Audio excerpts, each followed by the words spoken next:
бачу, я не бачу. Ой, Боже.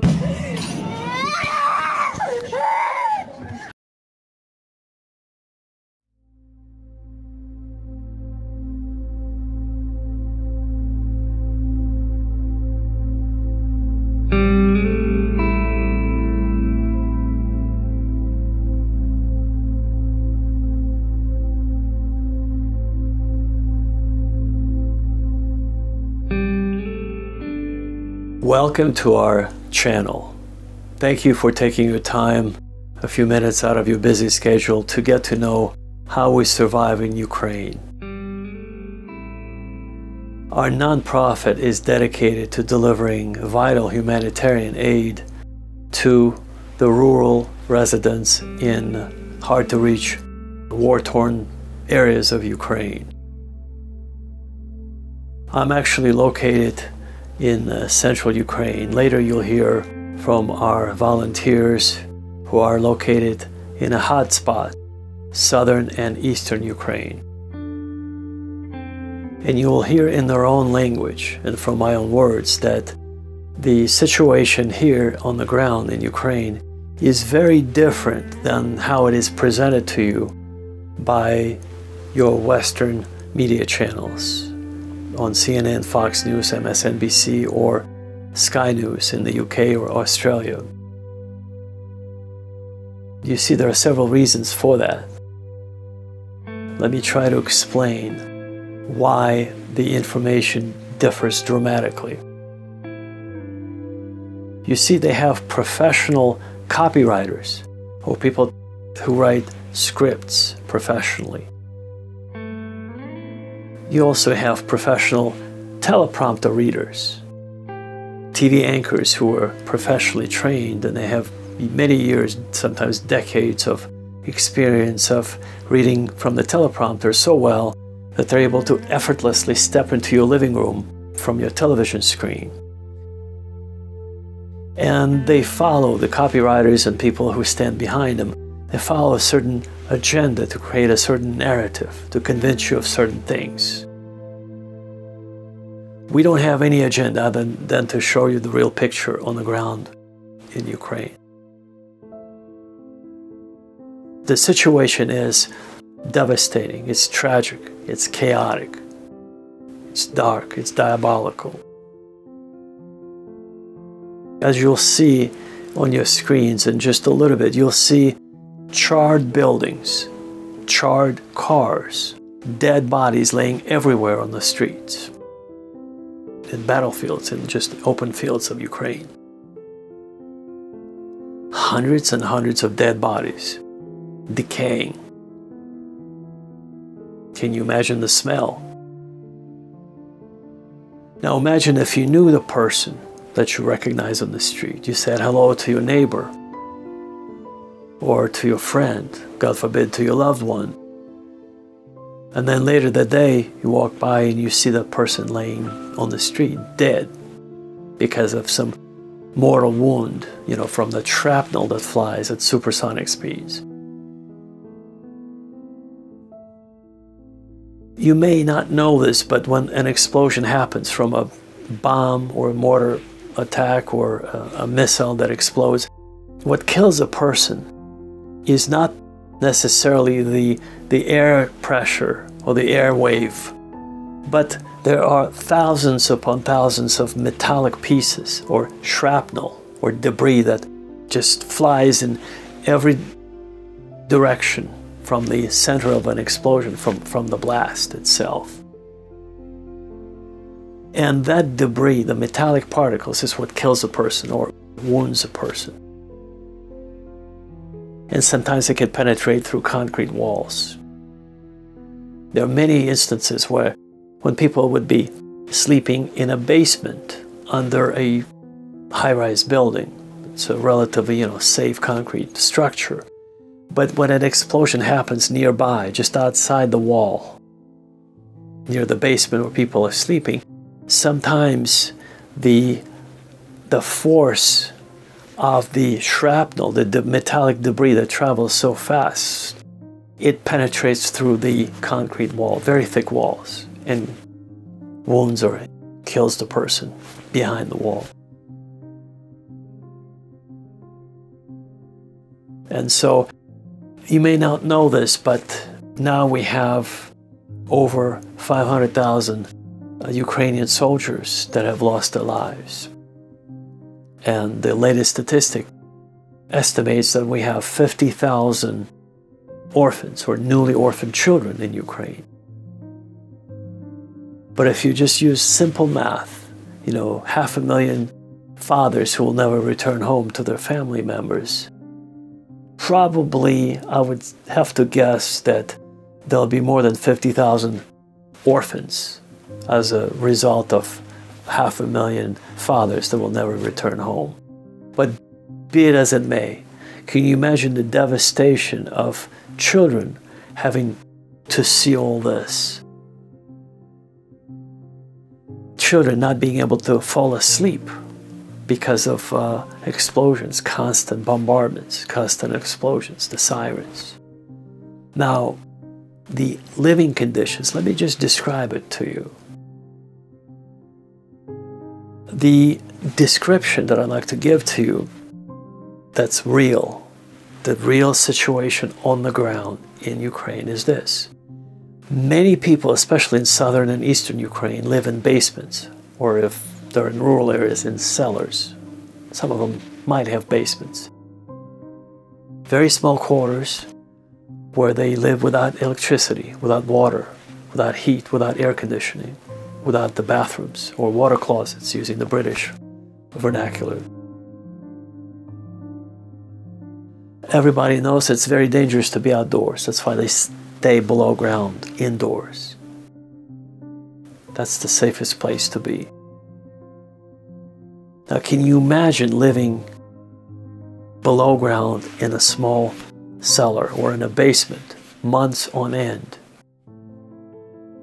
Can you imagine the state of your mind at that point? It's constantly dark, no vitamin D, no nutrition, no showering, not really a bathroom to go to.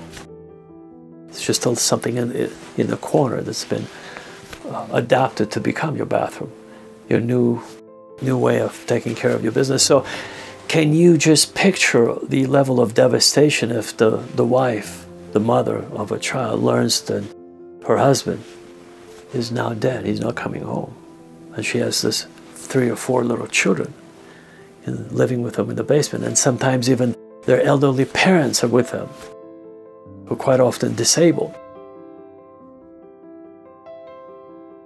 Can you imagine that?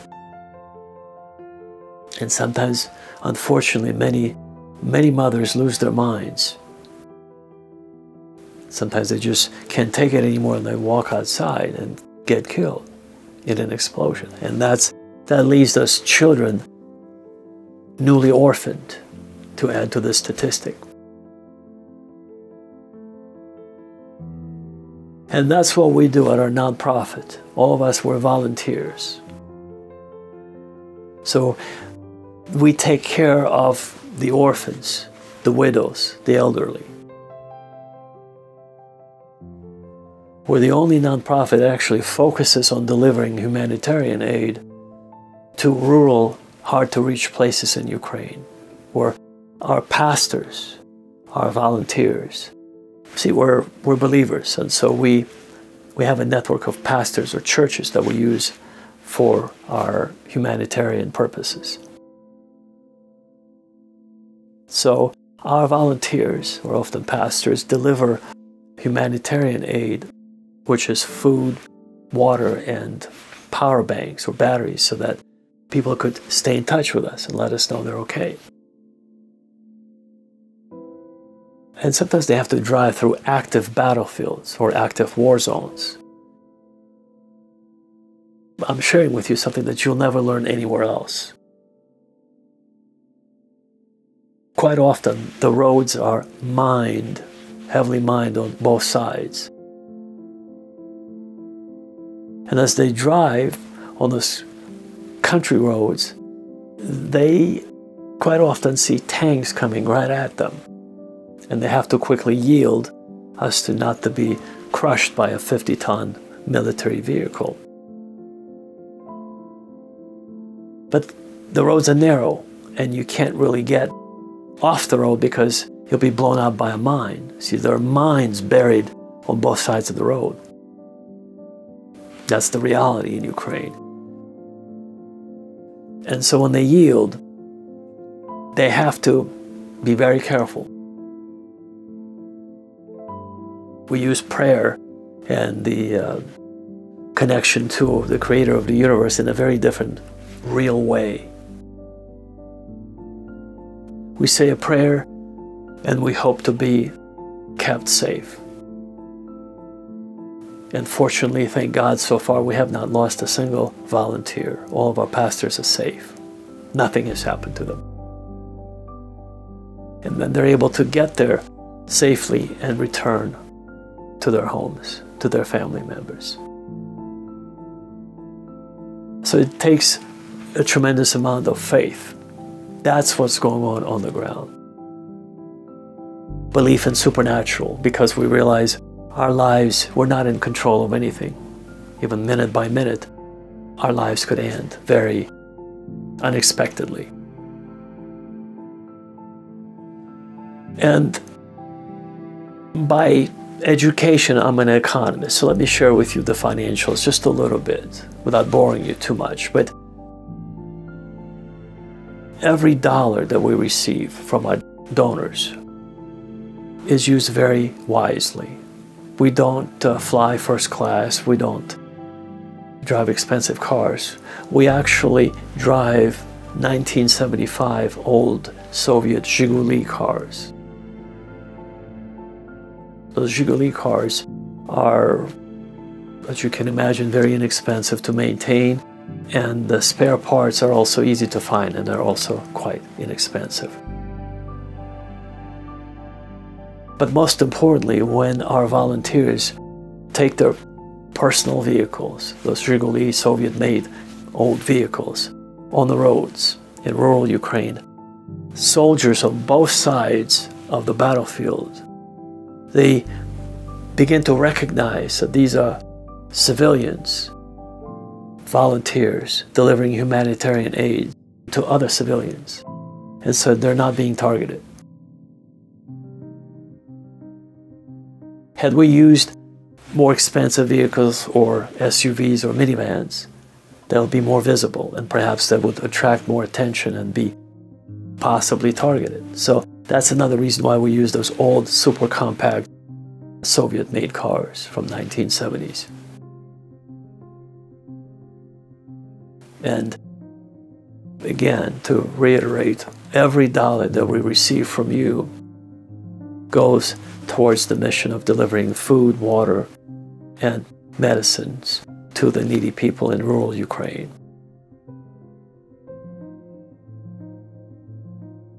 And if you have considered doing something useful or spiritual, or you feel like exploring the world of philanthropy, and if you ever considered making a donation or becoming our monthly supporter, we've actually built a perfect platform for you.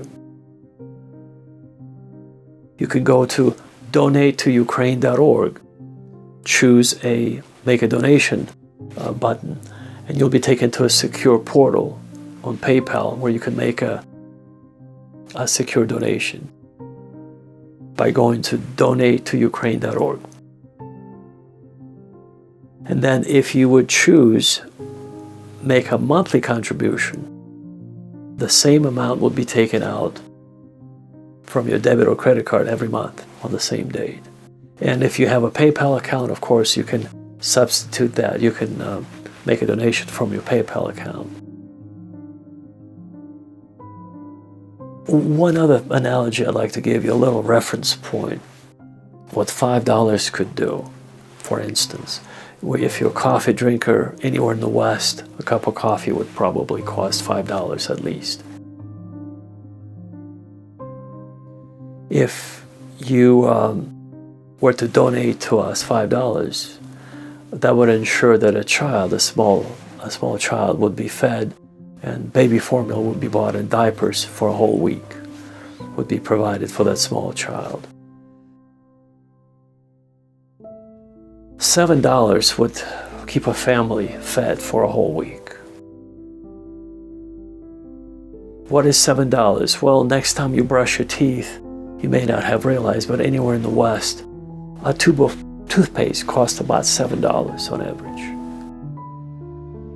So that would give you a perspective. When you'll be considering brushing your teeth, you might consider becoming our monthly donor at $7 or perhaps even a greater amount. That would keep our family fed for a whole week. That's just to give you a perspective of what we do. Now, the core of our nonprofit's mission is to spread peace in Ukraine and in other parts of the world eventually. And I assure you, even if tomorrow peace would be proclaimed in Ukraine and there will be an armistice declared, ceasefire will be declared, or if we'll reach permanent peace, we will not be resting anywhere. We will actually, work will just begin, because we'll be involved in rebuilding the infrastructure in Ukraine, rebuilding houses, apartment buildings, schools, kindergartens, wastewater treatment plants, which have been all demolished. And so we also would like to promote peace in other countries. After we're done rebuilding Ukraine, we'll take our system or methodology, if you will, to share with other parts of the world where they're going through war and devastation, how to cope with that amount of damage and stress. Speaking of stress, it will probably take a great number of psychotherapists or psychologists and psychiatrists to help the population of Ukraine heal, both adults and especially children. Now imagine we're all going on 1 or 2 hours of sleep. You know, when you have explosions and sirens happening constantly, or people calling you with urgent requests, there is no time to sleep. It's not possible. So you're under constant stress, sort of a level of stress, high level of stress. And that, imagine adults barely able to cope with that. What about children? Well, that's where I think counseling would be crucial. And the post-traumatic stress disorder levels will be extremely high post-war. It would be very difficult for many people to rewire themselves psychologically to be able to go out and enjoy sunshine in the park. You know, perhaps it will take some time to heal. And so, but we will not stop at rebuilding Ukraine. Our goal is to spread the message of peace.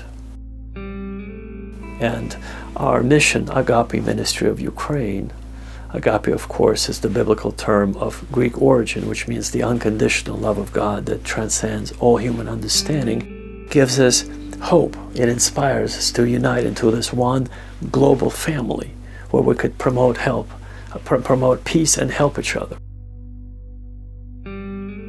That's our ultimate goal. Our core mission is to promote peace around the world through diplomatic means, through religious means, through any other means possible, just to avoid this devastation and death and unnecessary lives lost because of corruption, because of hidden agenda, which I'm going to talk in my other videos, the hidden agenda behind the war machine, the military-industrial complex that President Eisenhower had warned us right before his retirement in a televised speech.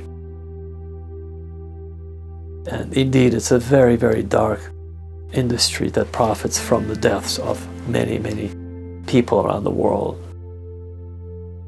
So in other words, they employ special consultants or lobbyists to start wars around the world under very, very underhanded pretenses. And we're going to discuss it later in other videos. On this note, I'd like to say something positive, that because of your support, because of your kind words and your emails that you write to us, that gives us hope to live another day, to have a reason to live, to help other human beings. Your financial support, we're eternally grateful to you for everything that you sent to us. And it gives us the opportunity to buy food, medicine, and water, and to deliver it to the needy, especially those needy people in rural Ukraine where they otherwise would be neglected if it wasn't for our volunteers from our nonprofit. And so we want to thank you from the bottom of our hearts for everything you've done for us and you're doing for us still. We would like to let you know that if you haven't done so, you would like to consider becoming our monthly supporter, you could go to our website, www.donatetoUkraine.org, and choose Make a Donation button. Click on that and you'll be taken to a secure page where you can make a donation through PayPal from your debit card or your credit card. We are eternally grateful for any amount you wish to donate. We appreciate any effort that you choose to extend to us to help the needy people of Ukraine live another day. Thank you, and as we say here, Slava Bogu, мы все вместе. Thank God we're working together as a team, as a family. Please join our movement, our peace movement. Sign up for our newsletter. Please share this message with your family, circle of friends and family members to help us promote the message of peace, because we're desperately looking forward for the day when we'll have peace in Ukraine. On this note, I want to thank you again. I want to mention that we pray for your safety, for your well-being out there, no matter where you live. So thank you to all of you, our audience, our supporters. God bless you. Take care.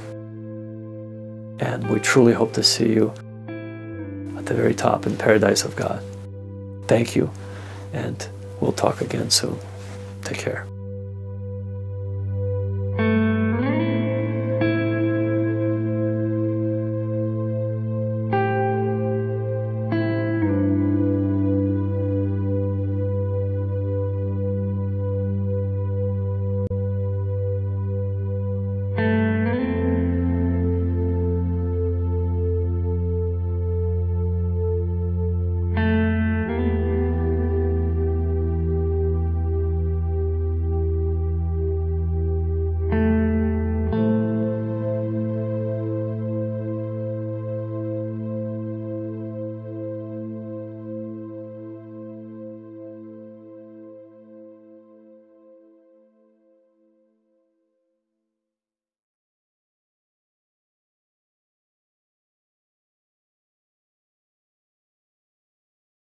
Владимир, что вы увидели на Украине по приезду туда, где идут или шли военные действия? То, что не показывают по центральному телевидению. Ну, наверное, и правильно, что не показывают. Такое не каждый сможет выдержать, смотря, потому что по телевидению смотрят дети, смотрят женщины. Если показывать все, что там происходит, то многие люди просто не могут выдержать этой информации. Поэтому я был в полном смысле слова есть такое понятие «шокирован». Мы часто его употребляем, но это был как раз тот случай, когда надо это слово сказать. Был шокирован увиденным. Трудно себе представить. Трудно представить себе было, что это вот так вот живым. Я даже находясь там, все время думал, что это какой-то страшный сон просто. Как люди живут во всем этом, как они переносят это все. Откуда берутся такой потенциал внутренних сил продолжать жить, стараться жить. Это, ну, конечно, я думаю, что мы должны все сделать для того, чтобы давать им эти силы, чтобы поддержать их в этом. Все, что с нашей стороны требуется. Иной раз это просто доброе слово. А часто это было просто наше присутствие там. Когда они видят, что мы едем туда, они удивляются. У вас здесь никого нет, родственников? Нет, говорю. Приехали. Что вами движет? И тут начинается разговор, да. Ну, в общем, я увидел много настоящего страшного горя, ужасного горя. Такое чувство, что оно не скоро закончится. Не скоро закончится все это. Владимир, у вас замечательная семья, дети, внуки.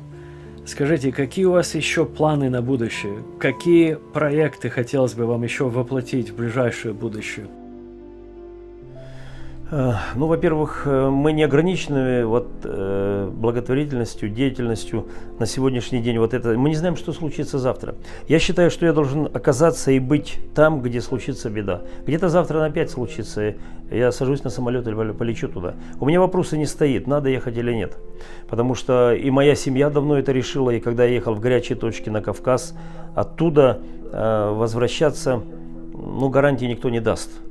Не даст никто. Я когда и до сих пор еду на Кавказ, я оставляю дома завещание, письмо к моей семье, завещание. Что я им желаю, что я им хочу напоследок сказать, как их утешить, как их благословить. И последнее напутствие такое.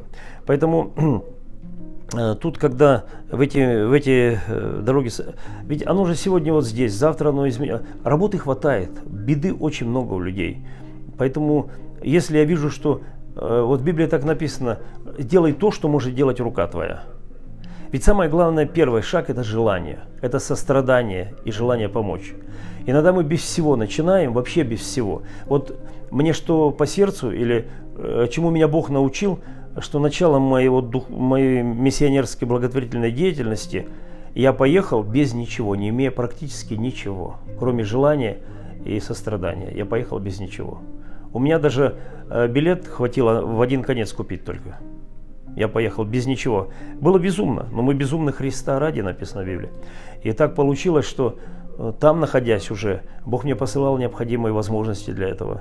И я в этом утвердился, и знаю, что у Бога есть люди, у Бога всегда есть, и не один такой человек, и люди есть, которых Он потревожит в нужный момент. Могу я их не знать, могу я их никогда даже и не видеть, и не узнать никогда. Но эти люди от Бога, которых Бог направляет и использует для этого. Всегда эти люди были за все годы, сколько я совершаю такое служение. Я не еду в злачные места, где все хорошо. Мне не нравится там. Я не для этого живу, мне кажется. Я должен быть там, где беда у людей. И там я всегда вижу свое предназначение. И если где-то еще что-то дальше будет происходить, оно происходит по силам, по мере силы, возможности, возьму билет и полечу. Владимир, скажите, как вы видите смысл жизни человека на земле? Ох, вопрос-то непростой, как смысл. Я знаю свой смысл. Ну, конечно, я учу этому молодежь. Я когда бываю в молодежных всяких конференциях, я учу этому. Смысл, во-первых, мы должны понимать, что если мы живем, ведь многие люди не живут, многие люди до рождения не дошли, много людей нет, которые могли бы быть. Если Бог дал мне жить, у меня в семье было нас 9 детей, 4 умерли, 5 остались. Старше меня умер мальчик, младше меня сестренка умерла, еще мальчик и девочка младше меня умерли. И я задумываюсь давно уже и постоянно думаю, почему я остался посредине, почему я не умер, они малышами умерли все по определенным заболеваниям. И поэтому есть выражение «делай за себя и за другого, и за того парня». Я вынужден делать, по крайней мере, в своей семье за своего старшего брата, за своего младшего брата, за младших 2 сестренки. Это так, теоретически. Бог меня, если оставил, это есть у Бога план для меня, есть смысл. Я его давно понял. Меня переубедить нереально. Я давно это понял, я не вчера это понял. Я десятки лет назад усвоил это. И совершая служение пастыря, я отошел в сторонку, потому что я увидел, что мое все-таки служение больше к тому, чтобы миссионерством заниматься. А миссионерством, пасторский мой опыт в миссионерстве очень большое для меня благословение, очень большая поддержка. Поэтому я четко понял, и смысл, конечно, смысл должен у нас быть. Я во всем держу Бога в своем сердце. Я вижу, если Богу это по сердцу, если Он хочет, чтобы я это делал. Для меня это смысл. Все, что смысл для Бога в моей жизни, то смысл для меня. И Он мне это открывает и показывает. Я всем такого желаю. А Владимир, что для вас есть Бог? Все. Все им, из Него и к Нему. Утром просыпаясь, давно уже, многие годы, я ни с одним человеком не заговорю. Я к телефону не притронусь, пока с Богом не поговорю. Пусть это будет 2-3 минуты. Заканчиваю день я тоже так же. Для меня Бог все. Я без Бога не представляю жизни. Я реально настолько верю, не просто верю в Него. Я знаю, что Бог, я предоставил себя Богу давно уже. И проходя через многие испытания, проблемы, трудности, опасности, я видел, как Он меня проводил. И вот я жив и здоров до сего времени. Хотя могла бы жизнь моя реально прерваться много раз. И ни один, и не два случая, а больше было, когда остаться живым у меня было, не было шанса. Бог провел через все это. Для меня Бог все. И я поэтому все делаю от Него. Все делаю через Него. Ему все это доверяю. Поэтому Бог это и моя жизнь, это Бог и моя жена, и мои дети, и мои внуки. Бог и все, что у меня есть, начиная с авторучки, карандаша и заканчивая моей машиной, и мой апартмент, моя квартира. Все это Бог, куда ни посмотрю. Спереди, и сзади, и со всех сторон. Без Бога я не хочу ни одного дня, ни одной часа жить. Мне не нужна такая жизнь.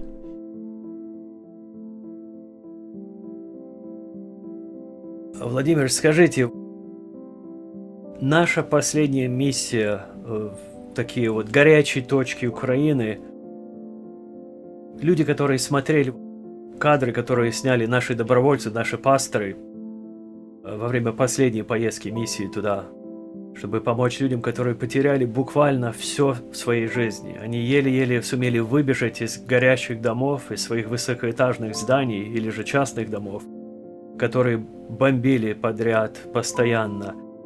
И люди, обыкновенные люди в другой части мира, которые видели эти кадры, умопомрачительные кадры, понимаете, они сейчас находятся в таком шокированном такое состоянии, понимаете, они бы очень хотели помочь тем простым украинцам, которые потеряли все. Вот наша благотворительная миссия нам стоила пожертвований наших доноров чуть больше $200 тысяч США. И мы сейчас планируем нашу следующую поездку через несколько недель. Мы надеемся и молимся, чтобы у нас была такая же возможность помочь, вот, по крайней мере, такому же количеству людей. Вот скажите, если, даст Бог, нам удастся собрать чуть больше, допустим, $500 тысяч на нашу следующую поездку, вот как вы бы могли, если так возможно, спрогнозировать, скольким бы людям мы бы смогли там, на Украине, сейчас помочь? Ну, наверное, в три раза больше, чем мы помогли. Если мы помогли, опять же, реально, 2-3-4 тысячи людей мы помогли. Мы в то время, когда мы еще ездили, у людей еще были какие-то запасы свои. У людей еще были запасы. И продуктов, где оставались в подвалах, что-то они с собой прихватили. А сейчас уже намного сложнее людям. Ситуация, она не облегчается, она ухудшается. К сожалению, она ухудшается.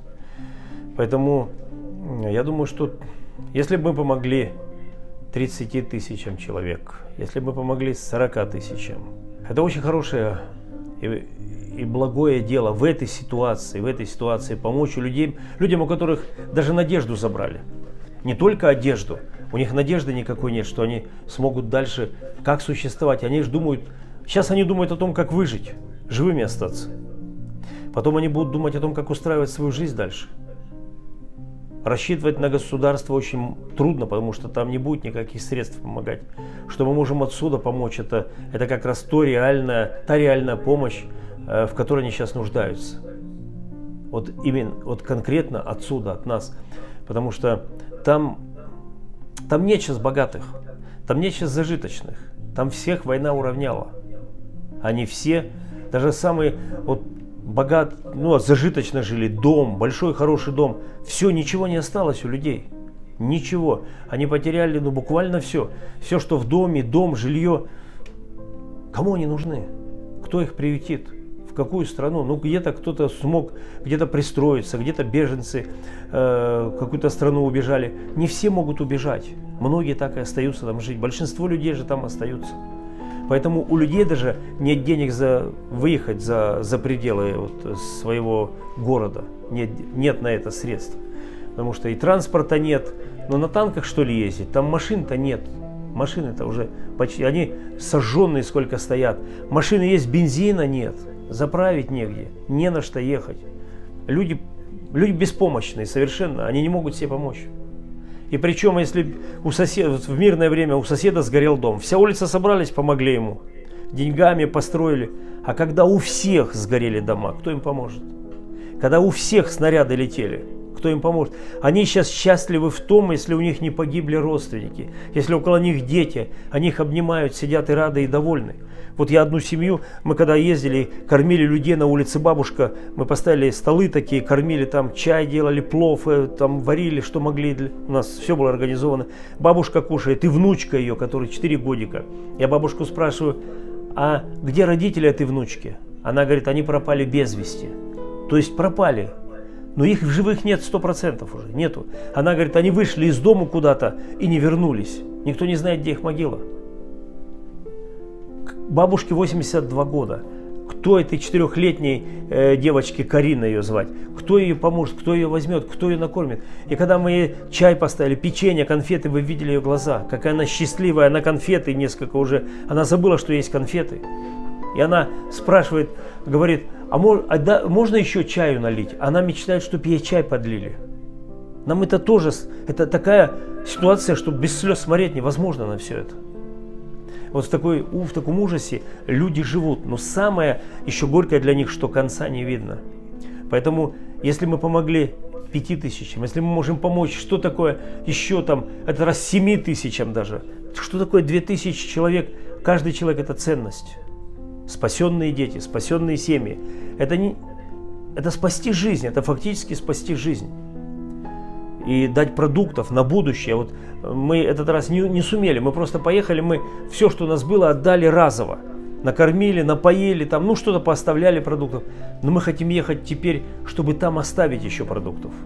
Поэтому это может в 3-4 раза сумма увеличиться. И мы готовы на все это закупить и привезти туда. Нам есть где брать.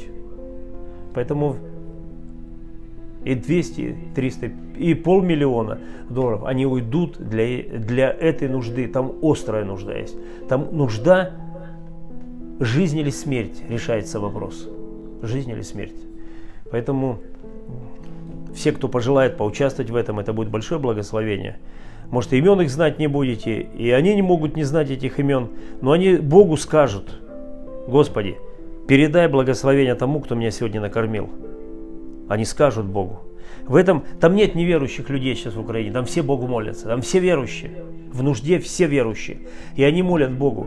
И мы слышали, они молятся и говорят: мы не знаем, кто нам помогает. Бог, помоги теперь тем, кто нам помогает, благослови этого человека. И эти молитвы работать будут. И Бог сам распорядится и пошлет еще больше благословения тем, кто помогает и заботится о тех, кто в нужде.